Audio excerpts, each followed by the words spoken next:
Di awal film, kita akan berfokus pada aktivitas sebuah pangkalan udara militer di Filipina sekaligus markas dinas rahasia lintas negara, termasuk Amerika, yang mempunyai misi dalam menumpas gerombolan mafia paling berbahaya di Asia Selatan, di mana satu tim pasukan khusus sedang dalam perjalanan sebuah misi pembebasan sandera dari penyekapan. Seorang mafia senjata ilegal, kita sebut saja Johnny, yang merupakan mantan anggota dari gerombolan tersebut. Mereka adalah personil tempur terpilih dari divisi Kopassus pimpinan seorang letnan bernama Sugar. Kecuali personil keempat yang bernama Kinney, di mana dia direkrut dari kesatuan berbeda dengan kapasitas sebagai inspektur pengendalian pesawat drone di lapangan. Setelah mereka tiba di titik penerjunan, maka misi ini pun dimulai. About to head into a shitstorm. You still look like you kind of need to work. Good to go.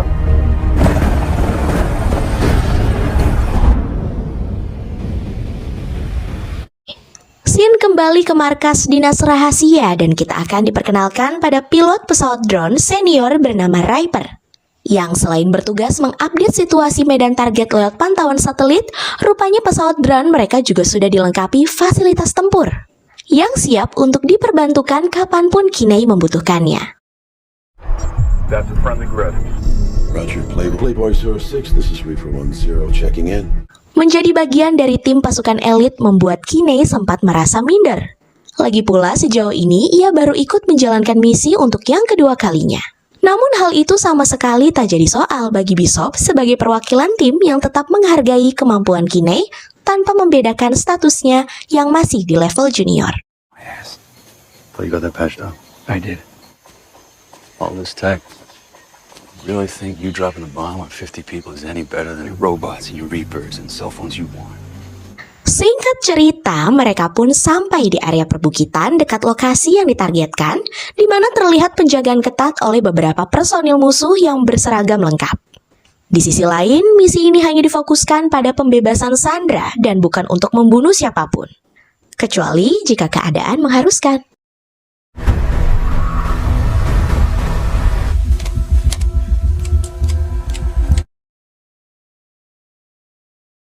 Tak lama kemudian, Johnny pun muncul dalam pantauan Sugar dan kawan-kawan.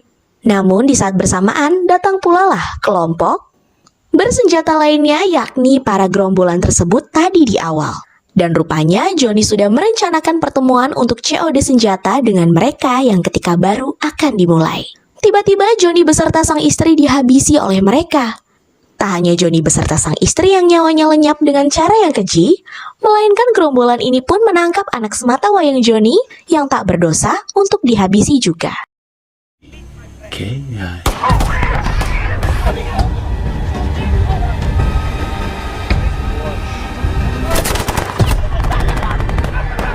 Karena situasi ini, Sugar pun akhirnya meminta Kinney agar segera menentukan koordinat pengeboman di samping peran strategis dari Bishop yang mulai beraksi dengan tembakan jarak jauhnya.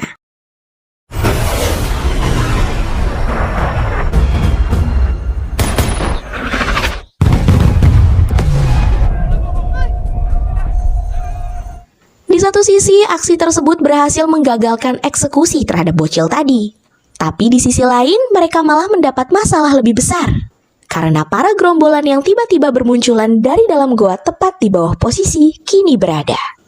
Alhasil pertempuran pun berlangsung secara terbuka, di mana dengan skill yang dimiliki mereka sempat membuat satu persatu dari pihak lawan berjatuhan.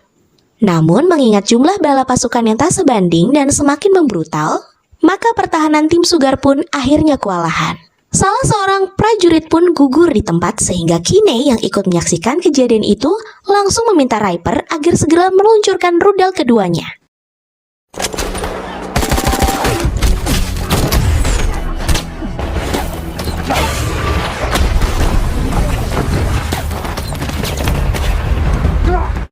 Kendati sebelum mendapat bantuan Sugar, dan Bishop justru lebih dulu terkena hantaman RPG musuh yang mendarat tepat di posisi mereka berada.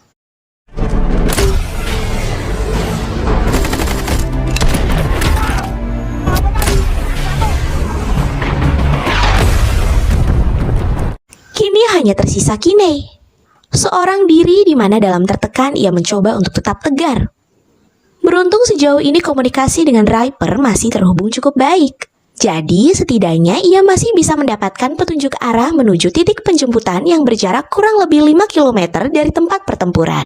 Good location. Yeah. 5 clicks from the evac point. You gotta get your ass on the move, son. Dalam perjalanannya terpantau ada beberapa anggota gerombolan pada jarak beberapa meter saja. Sehingga dengan sigap Riper menyuruh mereka segera bersembunyi, dan meskipun mereka hanya merupakan petugas ekspedisi barang, namun ketegangan jelas dirasakan Kinney ketika seekor anjing pelacak nyaris saja menemukan keberadaannya.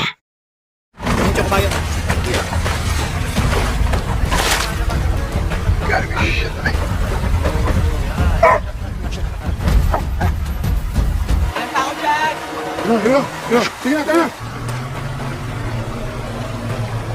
Saat hari mulai gelap, Kinney baru saja datang di spot pendaratan yang telah ditentukan dan tanpa membuang-buang waktu, ia pun bergegas menghampiri helikopter tim evakuasi yang sudah ancang-ancang untuk sebuah pendaratan.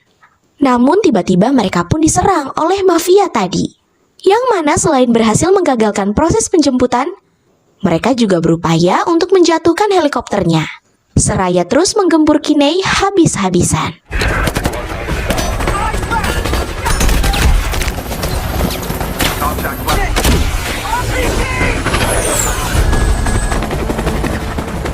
Sebuah tembakan rudal berhasil menghantam musuh. Namun entah bagaimana bisa jumlah mereka justru semakin banyak bermunculan seolah tak pernah ada habisnya.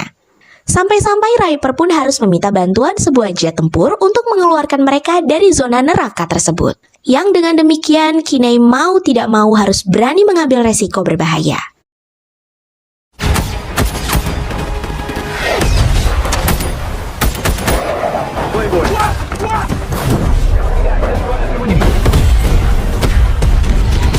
Singkat cerita, siang pun tiba.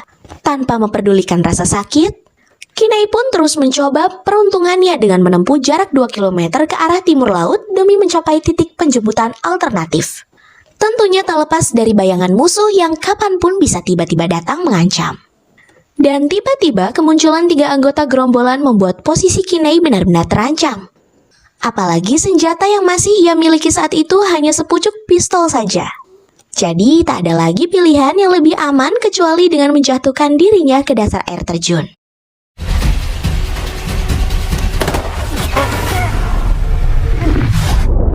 Rupanya anggota gerombolan lain sudah menunggunya di dasar sungai. Dan ujung-ujungnya ia pun berhasil ditangkap juga. Hal itu cukup membuat Riper merasa berdosa. Bahkan sampai meminta agar atasannya tak menggantikan posisi dia selagi belum berhasil menyelesaikan misi ini. Di sisi lain, Kinney sudah berada di sebuah rumah penahanan yang cukup mengerikan. Namun belum lama berada di sana, muncul seorang pria tidak dikenal. Yang tak lain adalah Sugar, di mana rupanya ia telah selamat dari kematian dan sengaja datang ke tempat tersebut untuk menyelamatkan Kinney. Tanpa banyak basa-basi, Sugar pun langsung mengajak Kinney untuk segera pergi dari sana mengingat bahwa mereka masih harus menyelamatkan Bishop, yang saat ini ternyata sedang disekap oleh para gerombolan di sebuah penjara bawah tanah. Dalam perjalanan, Kinney sempat memperbaiki radionya dan berhasil menghubungi Riper tentang skema evakuasi yang nanti harus dilakukan setelah membebaskan Bishop. Tapi di sisi lain, ternyata sang atasan mengkhawatirkan kondisi Riper yang sudah hampir 12 jam bertugas. Dan tanpa alasan, ia harus menerima posisinya digantikan oleh petugas yang lain. We're gonna light that shit up and blow it to fuck. Confirm, Playboy?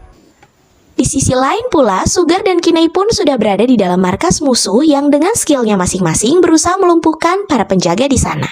Musuh pun berdatangan dari arah yang tak mereka duga.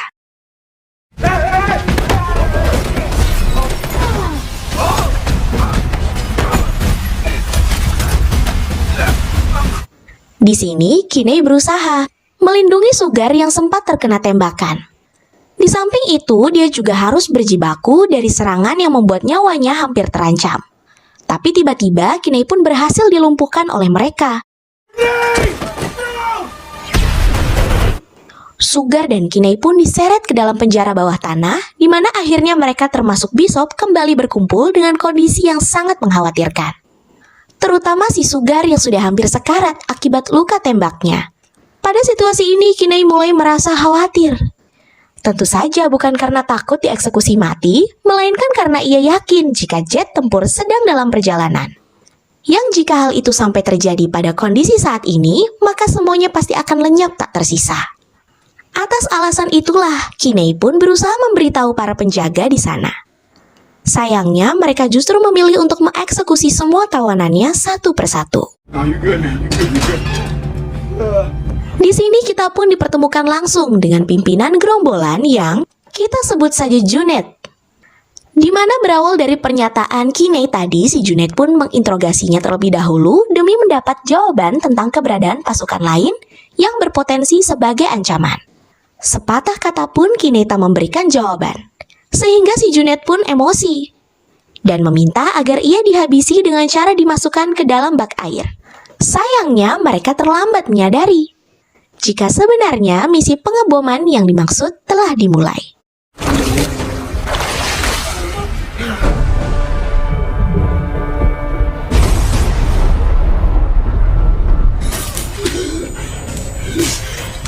Berkat hukuman itu, ia berhasil selamat dari ledakan.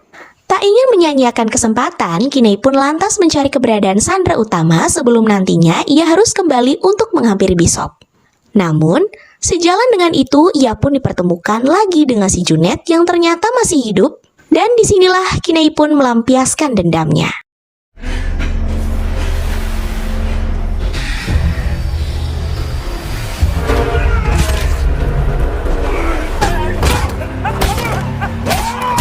Mengingat waktu untuk sesi pengeboman kedua tinggal tersisa 5 menit lagi, maka dengan sangat terburu-buru Kinney berusaha menghubungi markas tempat Riper bertugas. Ketegangan pun terjadi di mana koneksi terkendala masalah jaringan yang jelek. Dan sekalinya terhubung, orang-orang di dalam markas justru lebih fokus menonton basket di TV. Dan hanya memberikan nomor milik Riper saja. Di sisi lain, Kinney berhasil keluar dari dalam bunker sedikit lebih cepat dari kedatangan pesawat tempur. Dan berkat Riper yang akhirnya membuka pesan suara dari Kinney, dan dalam waktu singkat itu, ia kembali ke markas serta merebut radio kontrol dari pilot penggantinya. Come on, motherfuckers. That's the phone. That's the fucking phone. Come on. What are you doing? Are they copying? Yeah. The operator. Dan dengan itu, maka pengeboman kedua pun berhasil digagalkan. Riper yang dikenal sebagai orang yang paling sabar kini memutuskan untuk melampiaskan kemarahannya kepada semua penghuni markas, termasuk atasannya sendiri. Bagaimana tidak, di saat Kinney dan yang lain bertaruh nyawa di lembah neraka demi negara, mereka malah asik-asik nobar sambil hura-hura. Back on with the fucking job.